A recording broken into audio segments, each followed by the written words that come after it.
Deesa Patan road જૂના ડીસા પાસે સતર સૈયદ દરગાહ અને ગંગાનગર વચ્ચે ગમખ્વાર અકસ્માત સર્જાયો।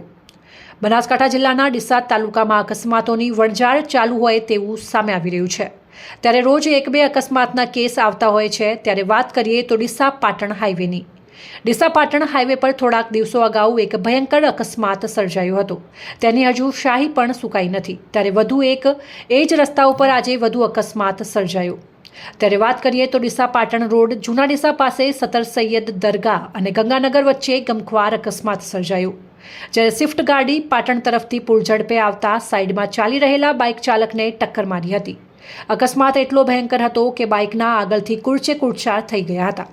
જ્યારે બાઇક સવાર માતા પુત્રની સદનસીબે જાનહાનિ ટળી હતી અને ગંભીર ઇજાઓ પહોંચી હતી।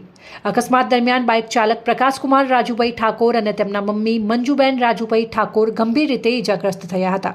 જ્યારે સ્વિફ્ટ ગાડી ચાલકે સ્ટેરિંગ પર કાબુ ગુમાવતા બાઇક ચાલકને ટક્કર મારી હતી। પાટણ તરફથી પૂરઝડપે આવી રહેલી સ્વિફ્ટ ગાડી GJ 24AU0557 નંબરની ગાડી ટક્કર માર્યા બાદ ડ્રાઈવર ગાડી મૂકીને નાસી છૂટ્યો હતો અને અકસ્માત બાદ ઘટના સ્થળે લોકોના ટોળે એકઠા થઈ ગયા હતા।